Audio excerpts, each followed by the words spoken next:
liberate or not to liberate? Is your state going to be free this coming week, this coming month? I'm already free. I'm a free man. I don't know. Don't tell me. We had a mom arrested here in Idaho for being at the park. Well, good on her. That's pretty unbelievable. We also have Uncle Gary on the show. I do everything for you. Godfather Gary. Gary. The Godfather cross politics. And Samaritan Ministries, James McDonald, is coming on to talk to us. Yeah. It's great. He's great. Fantastic. Innovative. We're pumped. Pastor Toby, Chalk Knox, I'm the Water Boy, and of course, Uncle Gary. Good to be with you guys. Thank you for joining us on the Fight Laugh Feast Network. We're just going to keep it going. Uncle Gary knows what this is. The Godfather. Freedom. Never go against the family. Never. Support Rowdy Christian Media. Join our club. Get a free t-shirt. Also, our conference is happening in Nashville. It's happening. We don't care. Just name it and claim it. It's happening. We're gonna doing be there, it. Rona and We're all. doing it. People are still signing up. We had sign-ups this last week. Praise God. Club Look at y'all rowdy people. Yeah, they're like, we don't care. We're going. Club members, email us so I can send you your discount code so you can get a discount coming to our conference, which means it basically makes your membership free. I mean, so sort of. you become a member and you get $100 off your registration for the conference. And you got to understand, all like Together for the Gospel, Southern Baptist Convention, everybody canceled. Yeah. So you guys are gonna be hungry for some fellowship. And our conference, Fight Laugh Feast Conference, we're gonna kick it off with a psalm sing and fellowship on Thursday night. We have a full day slated on Friday with Pastor Wilson, Pastor Toby, Glenn Sunshine. Uncle Gary, you coming up? I haven't been invited. I mean, consider this a formal. This is a formal invite. So a 4-hour drive. Uncle Gary's gonna be there. He's gonna be there. I haven't been invited to the conference. I like to go, but when you were in Birmingham, who came over to visit you? That's true. You did. Yeah, you wanted some of that smoke from the SBC, and so you came in and was like, "Not you. I got your back. I got my people if you need a favor." You know that your colors back here, Godfather colors. I know. Oh yeah, I know. Yeah, no, it was on purpose. So, hey, real quick, Grace Agenda, as you guys know, got moved to August 14th, 15th. That week's going to be packed and exciting. It's going to be fun. NSA is also doing its graduation. Yeah. We have the President's Dinner from Ben Merkel's New St. Andrews President's Dinner. We have Convocation, all the students coming back to go to school. Yeah. That's August 14th to 15th. And, of course, our Fight Laugh Feast Conference, October 1st through the 3rd. And then we're going to be with Right Response Annual Conference, October 23rd through the 24th. Go to rightresponseministries.com/conference to check that out. That's in San Diego, and the Just Thinking Brothers are going to be there. Daryl and Virgil are going to be there with us. Awesome. Who doesn't want to go to San Diego in late October? Yeah, I just want to go there for the drama. I just want to see if they let us in there. Yeah. Pastor Toby's going to be speaking. I'm going to be speaking. Daryl's going to be speaking. Virgil. And then we're going to do a live show. Oh, we're going to do a mashup? Yep, a mashup. Big mashup show? This is going to be so fun. It's going to be a lot of organ. Oh, man.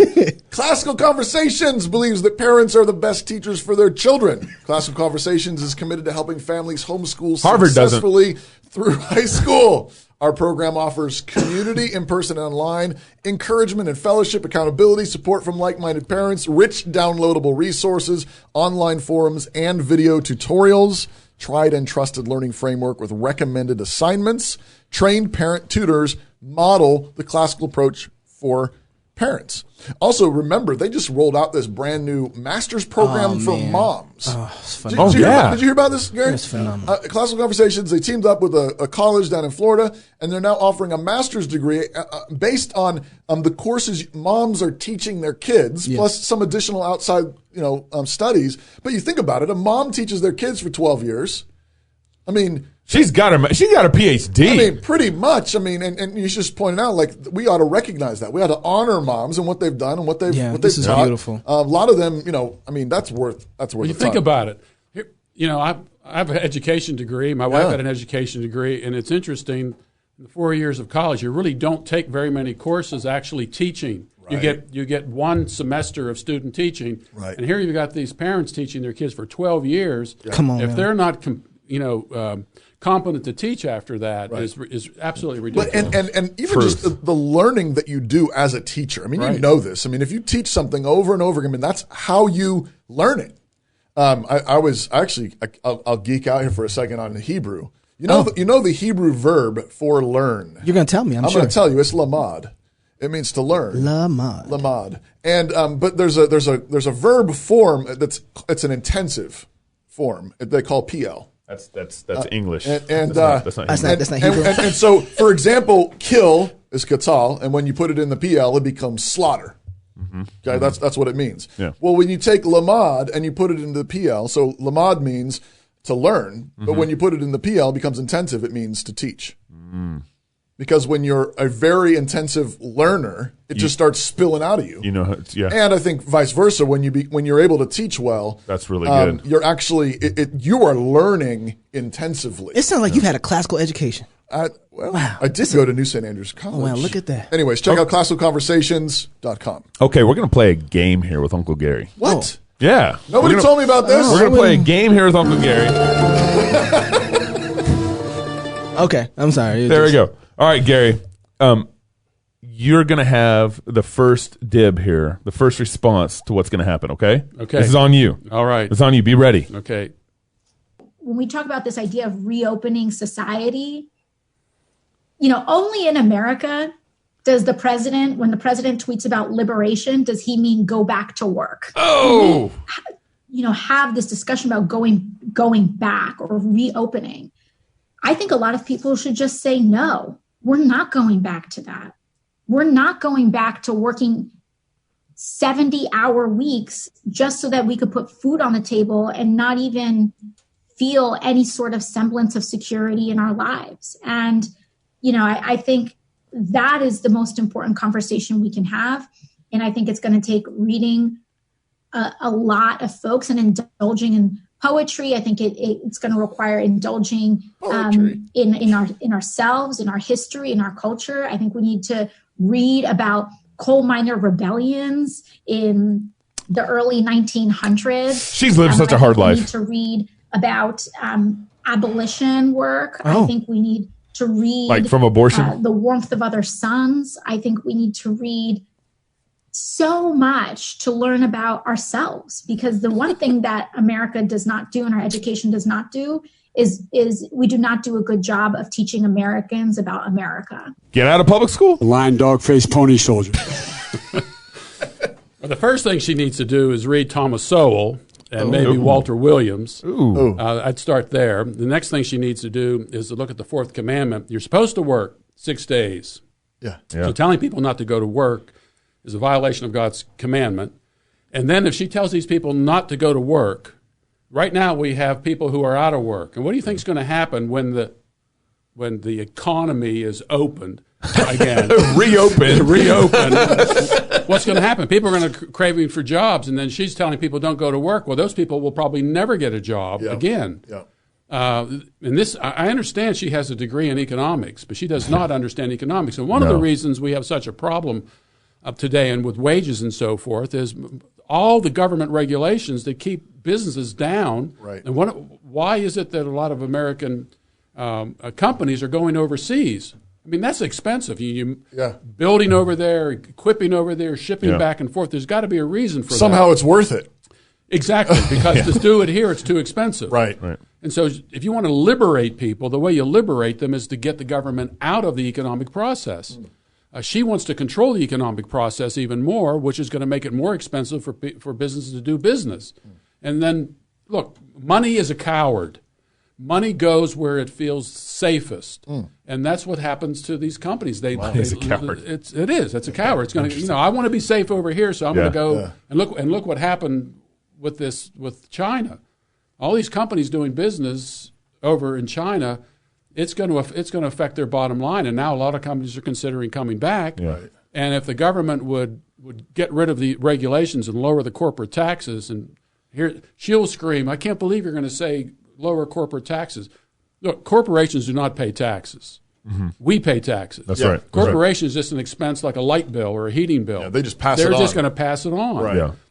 So again, this is someone who does not know economics, and unfortunately, most Americans aren't educated in the area of economics. Do you have a book or something like that, American Vision, somebody can get on economics or something like that? Economics? God and Government. Okay, that's a good one. I saw it back there. Yeah, we got it. Oh, it's on the shelf. We keep it on the shelf. Right behind me. One of the things I was thinking about too is who does not going back to work really hurt? Now, this is AOC, who's supposed to be for the little guy. Yeah. But I don't know if you guys been looking at some of the networks. Have you looked at Como's house? Yeah.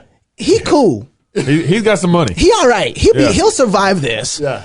Or at least he'll survive it longer than the rest of us. But some of us ain't living so lavishly and need to go back to work just to pay the next bill. She's making $174,000 a year. Every politician who's making all of these decisions for us, all the doctors and all the so-called experts out there, they're still getting paid. Right. And That's they're right. telling people, stay home, stay home, stay home, while they have a safe paycheck because they're government employees. Right. And she's making a ton of money Well, right now. look at all of our essential industries in town that That's are what I open. was gonna say, yeah. It's all the big box stores. Yeah. It's Walmart. It's Winco. It's not our local restaurants. All the people who live paycheck to paycheck are the ones that are getting kicked in the teeth with this. That's right. Right. You non-essential people. Yep. Well, I mean, you treat them that way, and they're not going to be. They can't live like that. No. They can't. They're not going to be able to buy groceries. They're not going to be able to pay their bills. They don't have their health care taken care of. They begin. It crushes them. What governor or politician is fighting for your right to go back to work? None. Yeah. None. Through all this. Well, I just did a protest a week and a half ago, and not one local politician showed up to it to help businesses go back to work. Right. Not one. Right. And here we are. It's like, you want politicians to save you? It's like, no, they're shutting down your city. They're shutting down your state. And then the stimulus isn't even coming here. Yeah. No, that's the Like, thing. your God isn't even helping. I don't think people realize. Yeah, I mean, I think they're starting to realize, but there's not enough money for what the government has done.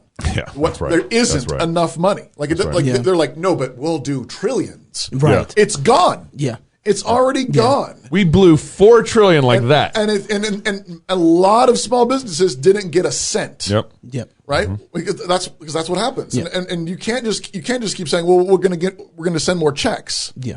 This blows up everything. It really and does. the little man, the one who has to pay his bills every month, that guy gets crushed. Yeah.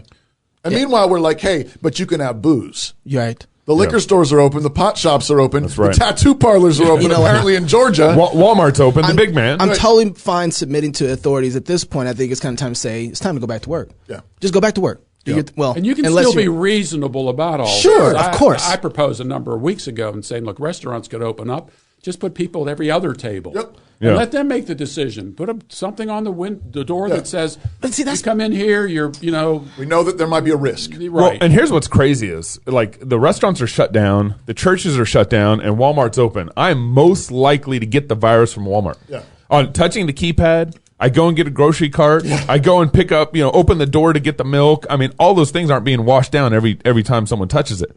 But if I go to a restaurant, I'm going there with my people. The waitress or waiter has cleaned the table before and after. Yep. It's far more safer for me to actually go to a You have restaurant one with my person that you need friends, to with sanitize, people I know, Yeah. than going to Walmart where it's just, everybody in the community's been there shopping. Thousands of people. Well, and that's in part and out of there we every haven't. day. We don't think well, and we have to have somebody else tell us in order to think, and that's part of it. Goes back to education. So I think right now all the rage is everybody's mad at Trump saying that you should take. What about us injecting disinfectants into people? And it's like, you know what? Trump can say whatever he wants to say. You ain't gonna get me to go in my house and say, yeah, you know what I should do.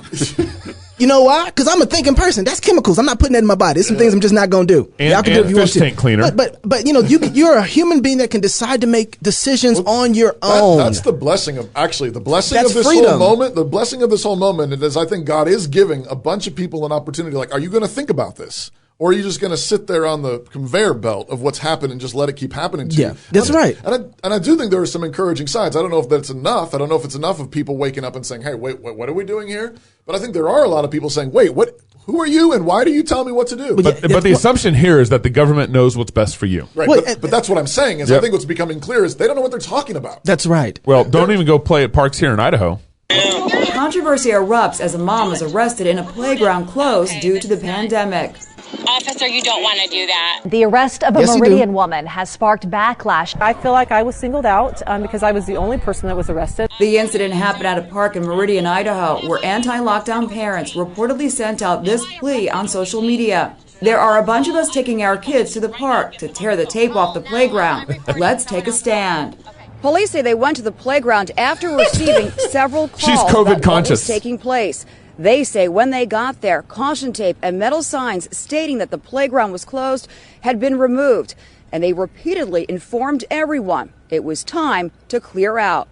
Now, did you notice the police officers? No gloves, no masks. Oh, man. And they arrest her. And they touched her. Yeah. I mean, it's, anyway. And she's virtue signaling right there. Lovely woman, all dressed in white like Florence Nightingale, with her mask half off. I thought that was the earring, honestly. I was like, why? Where's the other one at?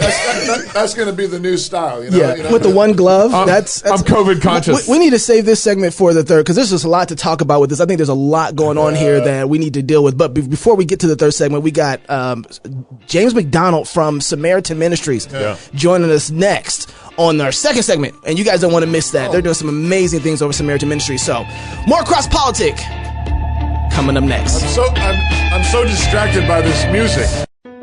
Americans have been traveling down the health insurance highway for decades. But lately, it's been taking us to places we don't want to go.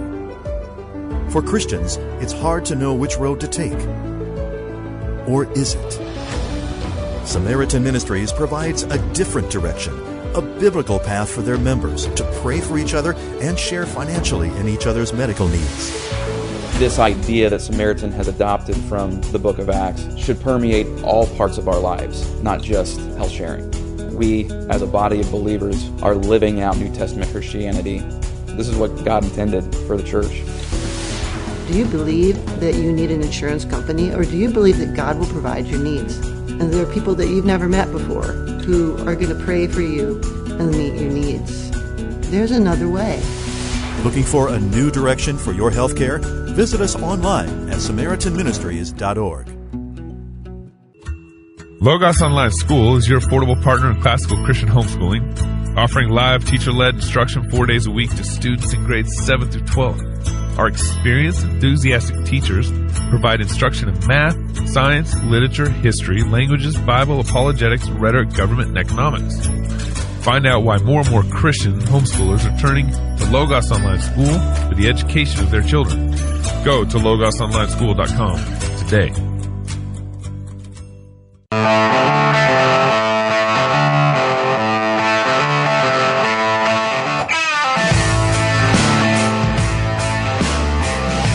I just want to drink everything in front of me. I know.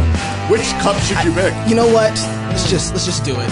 It's your intro, Toby. Welcome back to Cross Politic on the Fight Laugh Feast Network.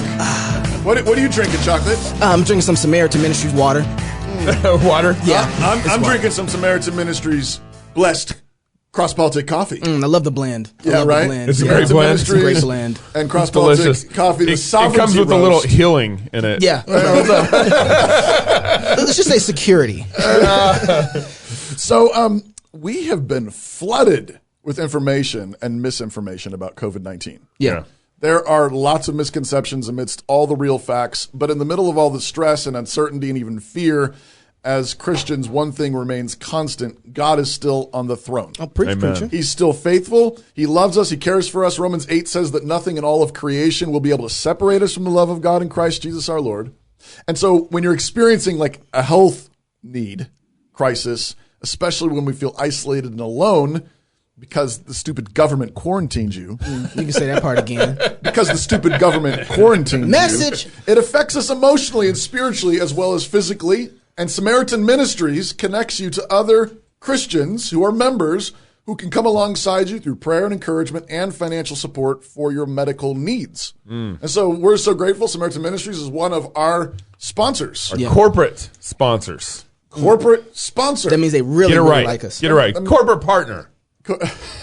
Would you make up your mind? And so if you'd like to learn more about how you can be part of this ministry, Christians helping other Christians with healthcare, visit SamaritanMinistries.org/ and then it just goes blank. Cross Politic. Yes, there you go. / Cross Politic. There's nothing after that in my notes. No, it is Cross Politic. Yeah. Anyways, we're so grateful not only for the corporate sponsorship of Samaritan Ministries, we're also thankful to have James McDonald from Samaritan Ministries with us on the line. He has been with Samaritan Ministries for 14 years, which probably means he started working there when he was 4. I mean, look at that baby face. He doesn't look old enough to have been working there for 14 years. But he's been 3 years as Director of Marketing and Membership Development. And he is married They have one child. Just had a little baby. Glory, baptized Presbyterian little baby. Oh, okay. Right. You're just going to take it from him. Okay. I did. And he practices Muay Thai. That's a great drink. Not the drink. What is Muay Thai? Muay Thai is it's a form of kickboxing from Thailand. Wow. So punches, kicks, elbows, knees. Does that come in handy as director of marketing and membership? Sometimes every now and then our CFO gets a little feisty. You got to take it to him. Hey, James, thank you very much for coming on Cross Politic. Oh, thank you guys for having me. So Samaritan Ministries is a very unique deal. Mm-hmm. How did this even start? How did this industry get going in the first place?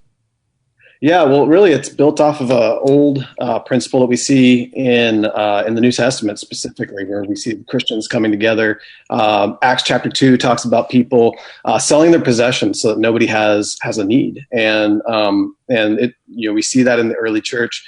Fast forward a few centuries, and you have a guy who's involved in a gospel rescue mission who has a medical need or a medical need within his family that they weren't able to fully bear. And so they published that need in their rescue missions newsletter, and they received money. And they thought, wow, this is interesting.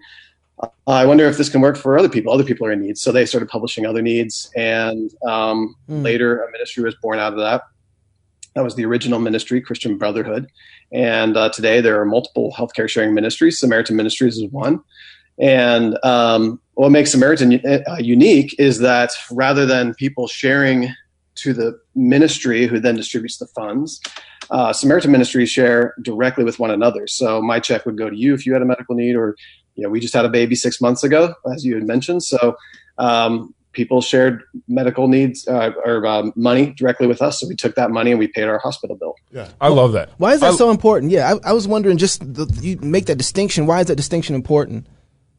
It's important because, number one, you know where your money goes. And number two, it allows for a level of Christian community that can't exist otherwise. Our members not only send the check, they also send notes and cards and prayers and encouragement. I was interviewing a member a couple of years ago who they had a baby, and on top of getting notes, cards, checks, and all of the above, they also received a hand knit sweater for that baby when wow in size. So it was pretty cool. Those are things that don't happen with outside of this direct sharing model.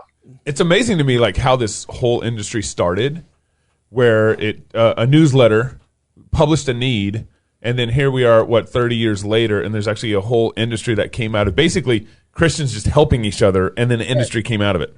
Yep, exactly. It's amazing. So what's the difference between Samaritan Ministries and regular health insurance?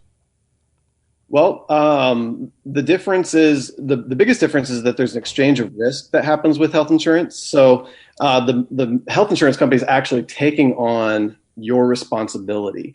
They are contractually obligated to pay out on that on the medical needs that you have as they arise. That's the first and most important distinction, because with healthcare sharing, our members are still responsible to pay their own medical bills. Because of that, insurance companies, they're looking at you from an investment sort of standpoint. They're trying to assess their risk by taking you on. What risk are they exposed to? And based off of that, they're coming up with your monthly premium. Right. Whereas with Samaritan Ministries and other healthcare sharing ministries, again, our members are responsible for their own medical needs. The difference is that we're a community of Christians who have essentially promised to share one another's medical needs. So we have specific amounts that we share directly with one another, in Samaritan's case, every single month.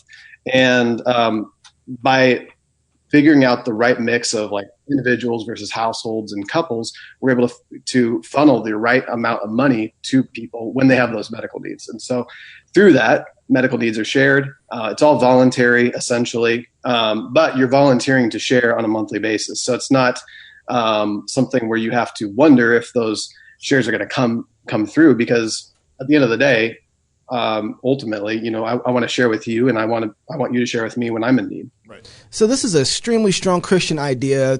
It's also not just that. It seems to me that all the Christian ideas are always the new hot ideas. Like, it just makes sense.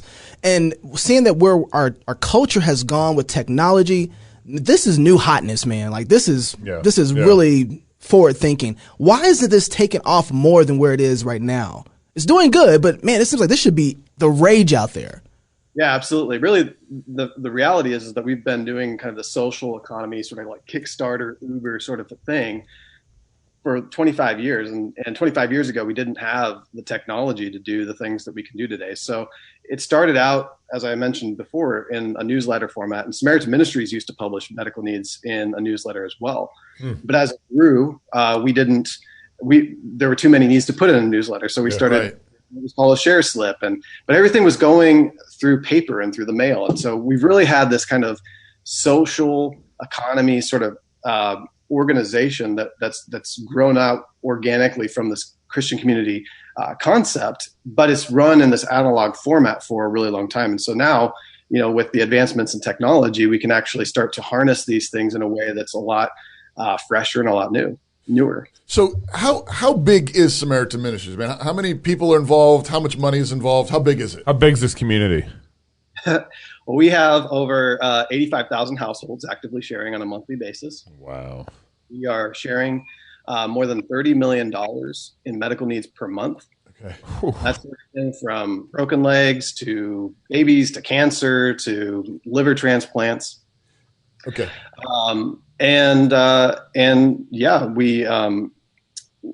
We have about 400 employees in our Peoria headquarters. Wow. Yeah, so somebody who's not used to this model, I can think of at least a couple of concerns or worries they might have. One might be, okay, so 85,000 households, $30 million. Okay, surely some people flake. Mm-hmm. And they don't do the share. They say they will. They don't keep their promise. They don't pay. Yeah. I mean, how often does that happen? It's very rare, but it does happen from time to time, and we have processes internally to deal with that. So, if somebody were to not send their share, we just have another person send the share to you. We'd reallocate someone to you and make sure that you actually, got the money that you needed to pay that bill.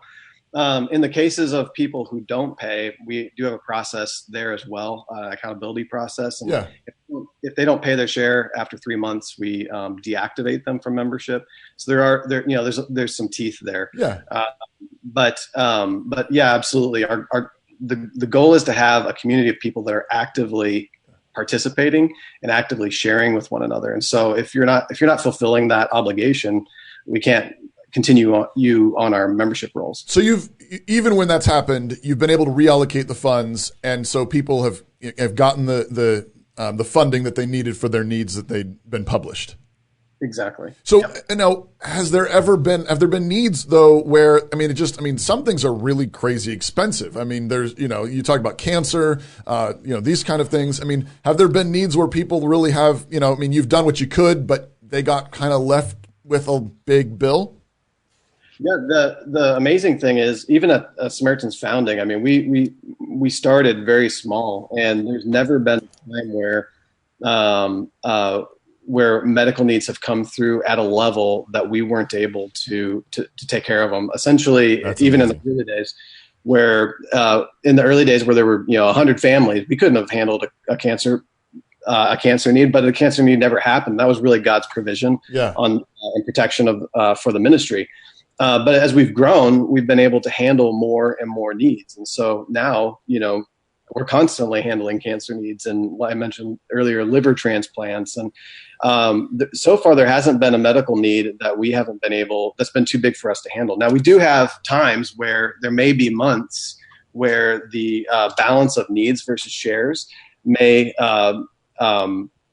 become unbalanced, where we have more needs than we have share dollars available. And so in those months we prorate. So we may share at 80% of a medical need. But in later months where we're able to make that up, we come back and make sure that we share those needs fully. This is amazing. You guys are always sitting in a position where you are seeing God actively work every single moment. So you guys are praying people, I'm sure. One of the things I was thinking about as a small business, is there something that's set up with Samaritan that small businesses can use this? So if you have, 35 employees in your construction company, is there some sort of way that you can still use Samaritan without just forcing it on your people? Yeah, absolutely.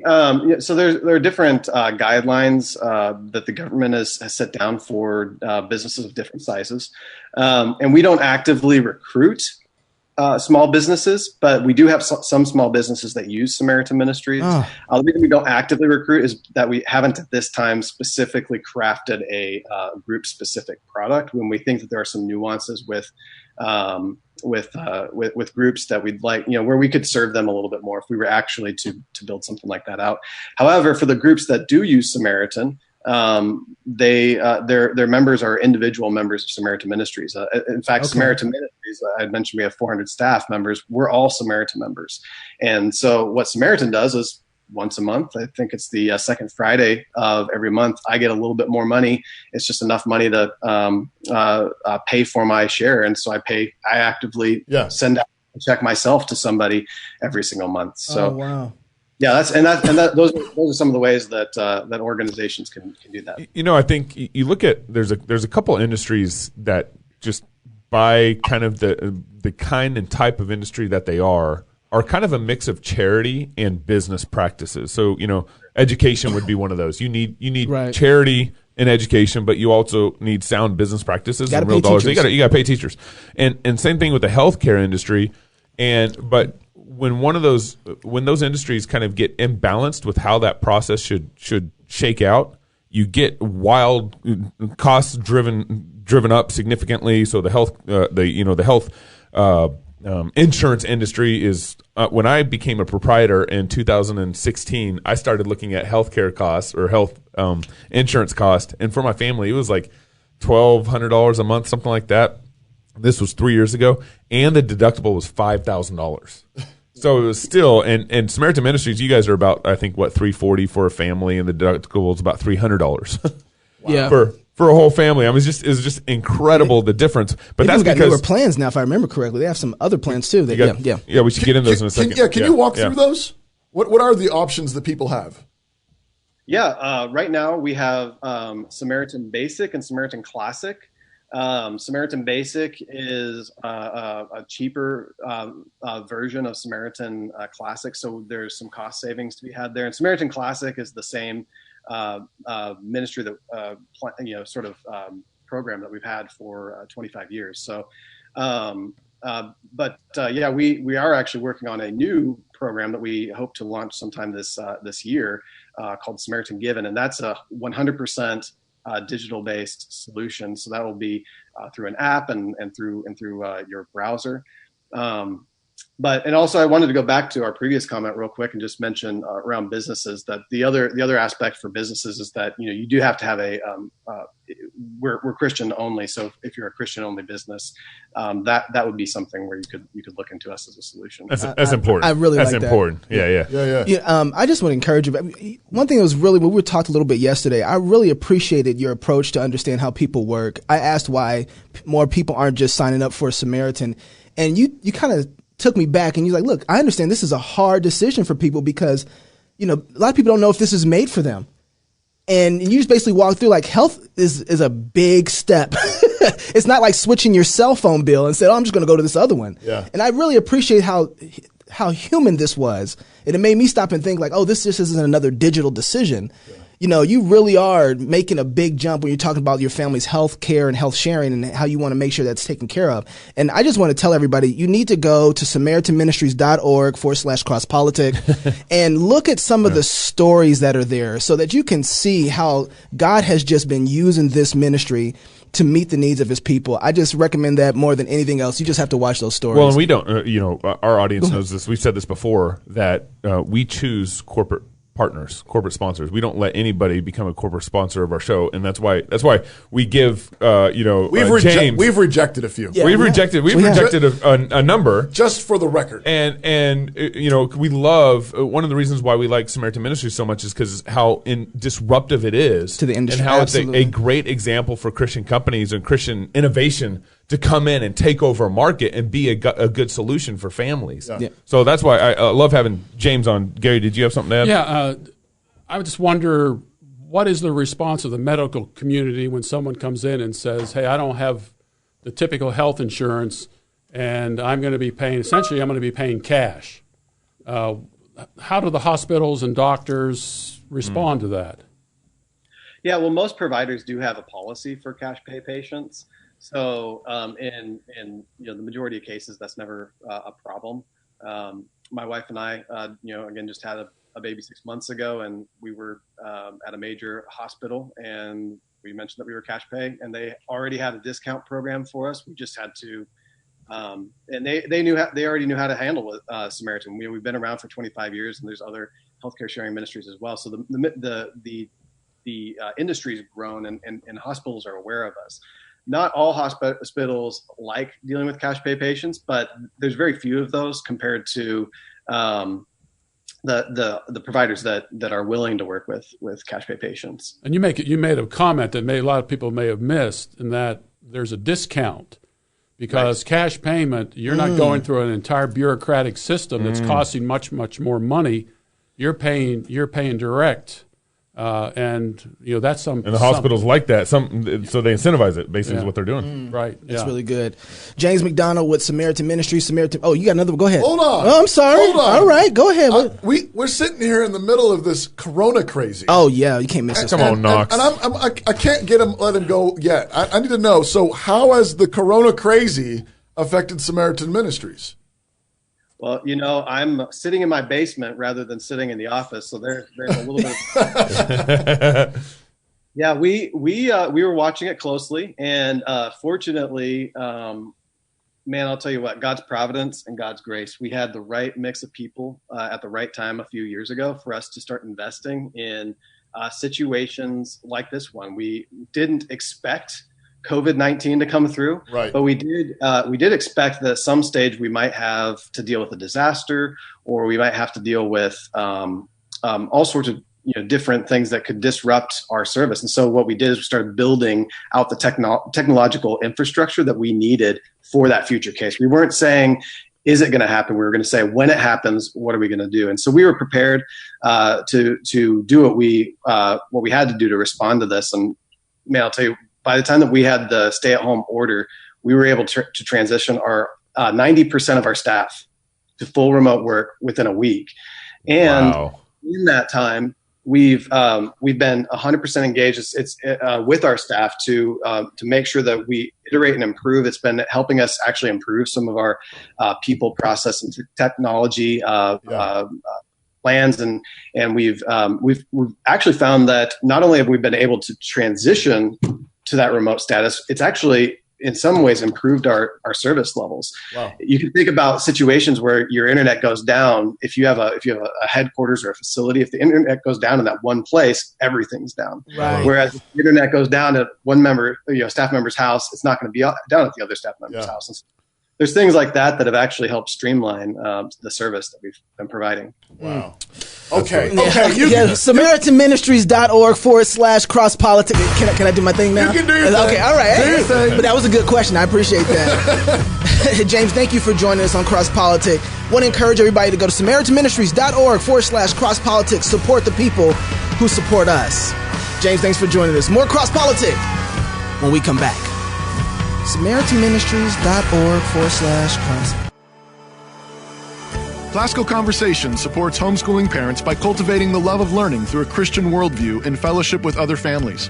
We provide a classical, Christ-centered curriculum, local, like-minded communities across the United States and in several countries, and we train parents who are striving to be great classical educators in the home. For more information and to get connected, please visit our website at classicalconversations.com. Classical, Christian, get connected, get community. Some normacy. Oh, I know that music. Oh, my Samaritan Ministries coffee. Hey, Neil, will you empty that? I want some whiskey for this first segment. Oh, really? Yep. She's going to do that. Hold on, let me drink this down real quick. Welcome back to Cross Politic on the one and only Fight Laugh Feast Network. Yes. Did you check out Samaritan? Hey, Neil, stop that for a second and empty out my coffee. Wow. For real. Just ordering the cameraman around. Yeah. That's what we do? So on the break. And bring Uncle Gary a glass and Toby and all that. I'm good. I'm good. I don't need You're good? What were you saying about e-doctor? So he kind of mentioned it in passing, and I think we kind of missed James exactly McDonald? how important that was. Is that apparently Samaritan Ministries has access to, if you're a member of Samaritan Ministries, you have access to e-doctor. So an electronic doctor, a call-in doctor that you can call in. Is it a text. real person? It's a real person. Okay. And you can call in and get, diagnosed or they can help you as best as possible over the phone. Yeah. Thanks, Neil. Appreciate it. Neil, man. the intern, you're a gentleman and a scholar. Thank you, sir. Yep. Hey, he's single. Hey. Hey. He's a good-looking dude. I'm going to bring you back here, let him see that face real quick. So anyway, go ahead. Go ahead. You were saying. And so it's part of the Samaritan Ministries pays the cost for you to be able to call in to the e-doctor and get help. It's free? It's free. It's part If of. you're a member of Samaritan Ministries, you have access to the Samaritan Ministry covers the $25 charge, which is fantastic. You can send them like a picture of your rash or something, and they'll tell you like what's going on. Hey, Doc, what's this? Yeah. I'm asking for a friend. Yeah. I don't think we even introduced Uncle Gary. We did not introduce. Did we need to? My bad. Let's go. Gary DeMar is the president of American Vision. Yes. I used to work for Uncle Gary. Did you? I did. I don't know. I don't have anything written down, actually. That's it. I do everything for you. How long have you been president of American Vision? I wrote God and Government. I've been working at American Vision since 1980. Woo! Then I retired for a few years, and then you came back. God brought me back. Yeah. God did. Yep. All right. We were praying for it. Yeah. Now, did you first start writing about politics or started writing about the end times? I started writing about government. Yeah. And its role in the area of politics and the role in the area of government. Yeah. Self-government, family government, church government. So God and government came first. And then when I went out and spoke on the topic, invariably someone would say, well, wait a minute, we're living in the last days. Why are we bothering with all this? Oh, so it was kind of an apologetic answer to that question. And I wrote Last Days Madness based upon It's a fantastic book. Right. Well, and now that the mark of the beast is upon us, COVID. you can. Oh, we'll get to that. Hopefully. We didn't finish talking about the Idaho mom in the first segment. Yes. We got to get back there. Yeah. So I mean, where do we start? So I think so they decided to go to the park. Right. Intentionally. This was they broke the law. This was a staged thing. They broke the resolution. They broke the. Yeah, that's right. Well, and I think that mom was kind of planning on getting arrested. Well, she told the officer. She said, "Hey, she turned around. You're going to arrest the mom? Well, go ahead and do it. Then you guys record." So she actually instigated the officer to do what he did. I think the social media post that the news anchor lady was referencing, I think it was actually titled like Playdate Protest or something like that. Like that was like, I mean, it was.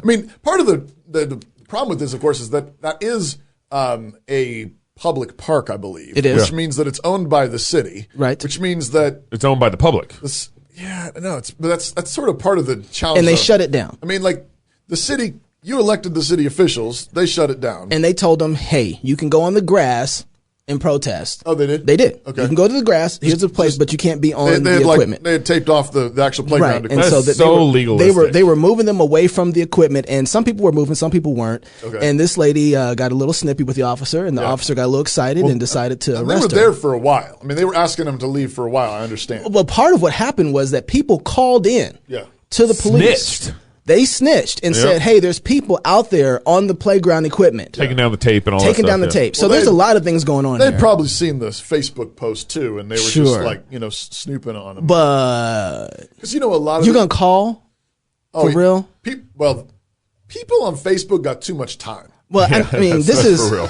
real. there's a meme going around called Karen. Yeah. And now it's interesting to see the suburbia's getting Karen. Oh, I know. Is it like Hillary Clinton answers the phone at 3 a.m. in the morning? Yeah. Kind of commercial. You remember that? Here's from this whole thing right now, I think they had another protest at the officer's house where Ammon Bundy. Ammon. I can't. Ammon went there to serve grievance papers to the officers. This is like Bundy, Oregon. Like the standoff with I don't know who it was, like the state police or somebody, the FBI. I don't know who it was, but they had a big standoff. It was the National Forest and the FBI together. It had something to do with grazing rights. Bureau of Land Management was involved in it. So this big standoff. Now he's down in southern Idaho. Yeah. And he went and goes protests against the cop's house? The cop's house and serves him grievance papers because he works for the government.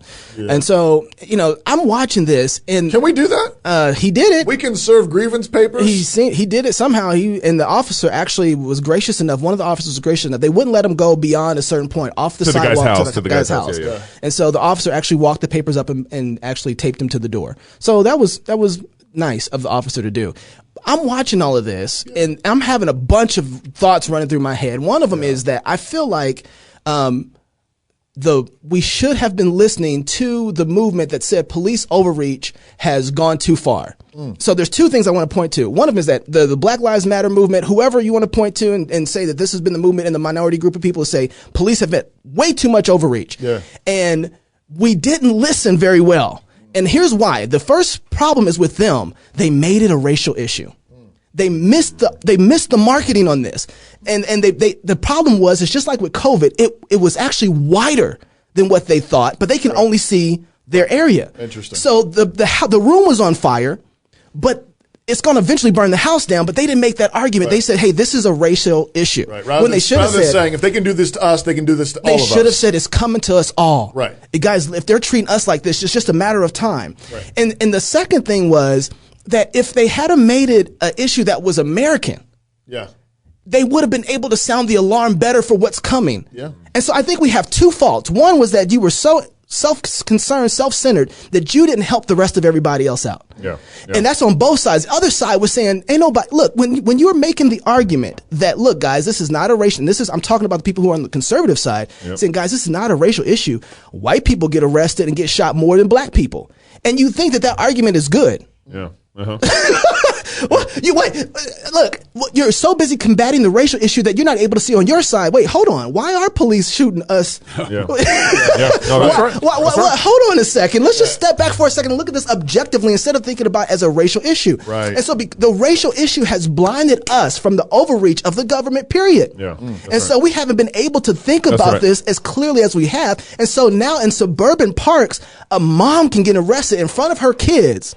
Yeah. Right, because she's and again she shouldn't have done what she was doing. I don't know. I would say that she aggravated the situation, just like I would have said if a black person would have said, "Hey, well, arrest me, then, police." Yeah. I would have said, "Hey, man, don't aggravate the situation because they will do that mess." Well, at some point, you should aggravate the situation. But here's the problem: go to the grass.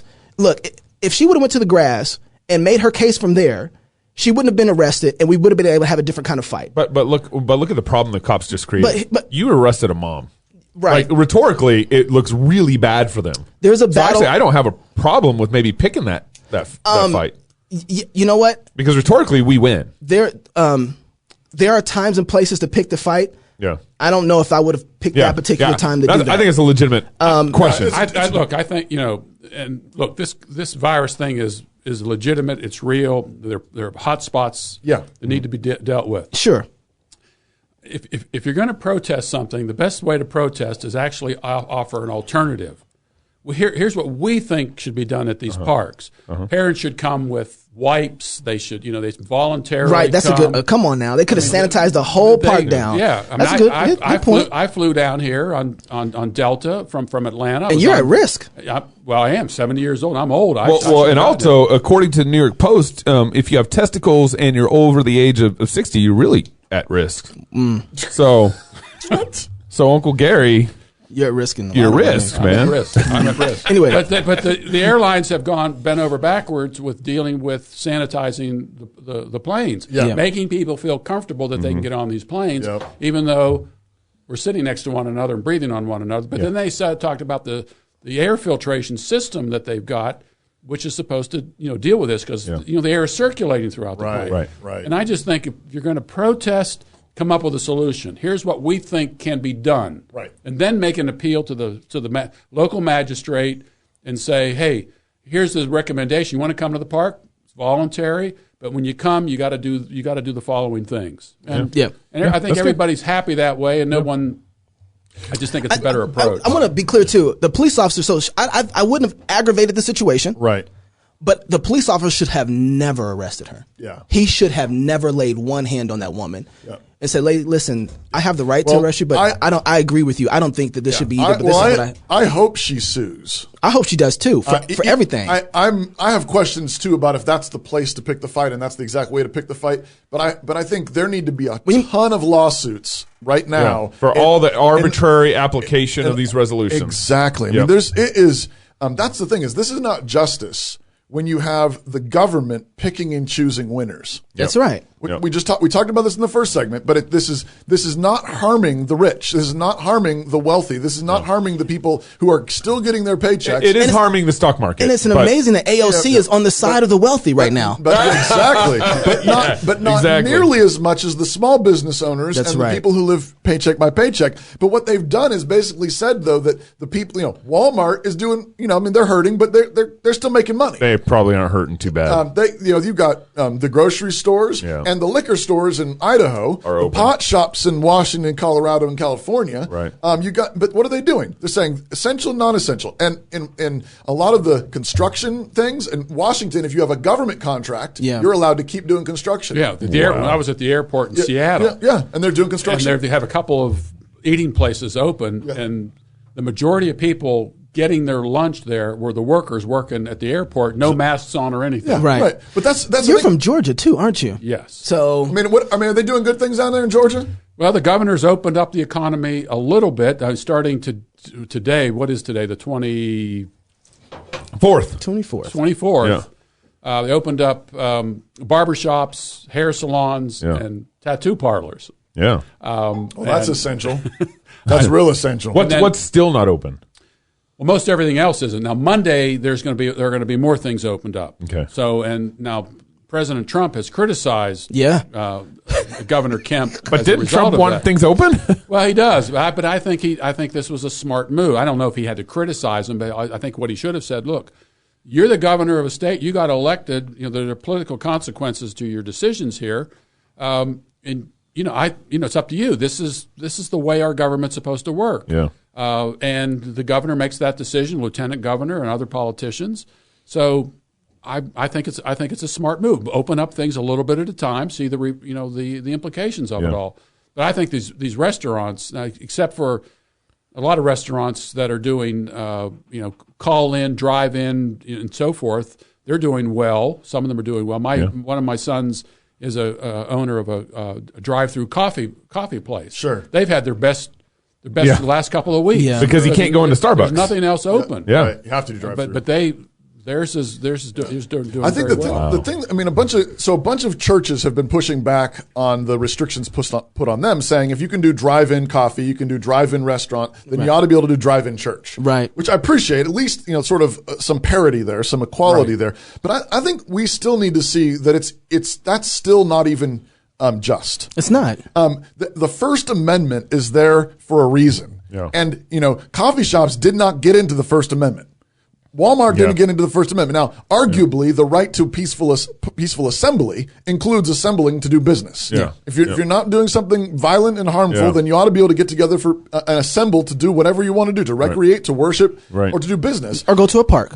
Or go to a park. But churches are singled out. Religion is singled out as something that the government cannot touch, which means the threshold is really, really high, and it's on them to demonstrate that they have not in any way limited religious expression. Right. But if you can have thousands of people milling through Walmart and hardware stores. We should go have church at Walmart. And grocery stores over the course of a day. On Sunday, go to Walmart and have church there. Right, serious. It really is. I fully believe that this really is religious discrimination. Yeah. When they have singled out churches as non-essential, when the First Amendment actually says the opposite. It basically says this is one of the most essential things.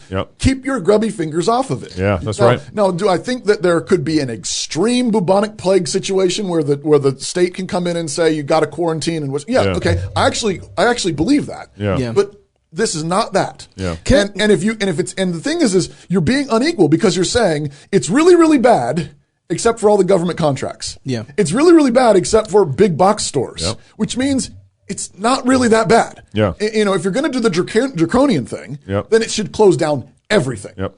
Treat everybody equally. Yeah. But if you're not doing that, then you're privileging some and you're discriminating against others. And then the question is, by what standard? This is again goes back to the first point I was making with the park and with the Black Lives Matter and all that stuff. Listen, I don't support Black Lives Matter for one bit. I think they're destroying the black family. Yeah. But the movement, the idea that's behind the movement originally with the whole arrest and stuff, police brutality, overreach of government, period. Yeah. Yes.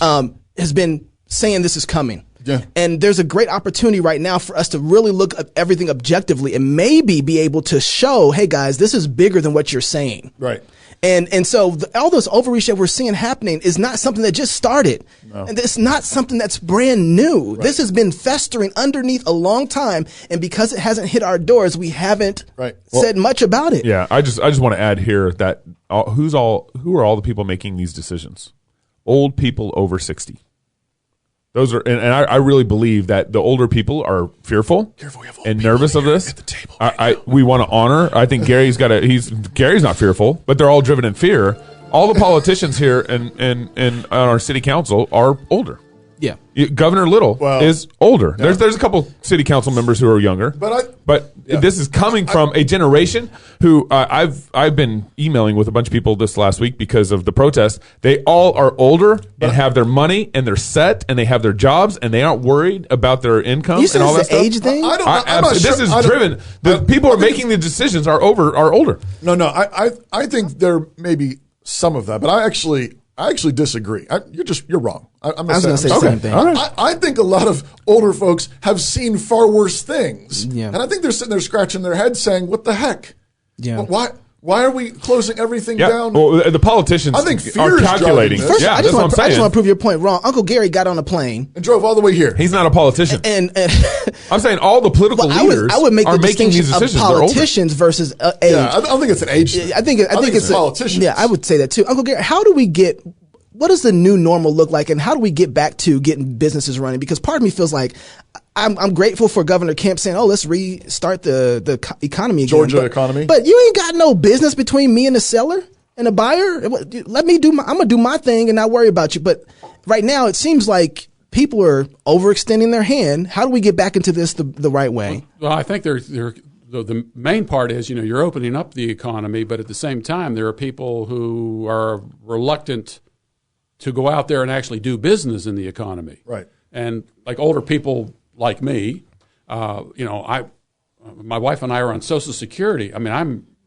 this hasn't affected me at all. Right. Right. Mm-hmm. And I think there are a lot of people at the who are older who are somewhat content to stay at home because they're staying at home anyway. Yeah, sure, they do. Now, but there are a lot of younger people who I know and I've talked with and emailed with who are concerned about this, and oftentimes it's because they have children. Mm-hmm. They're concerned about their own children and what's going to happen, even though it seems like the virus hasn't affected young children. Not very much at all. That could change.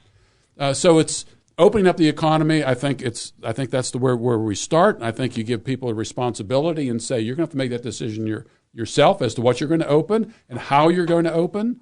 And at the same time, the people are going to have to make the decision as to whether or not they want to participate.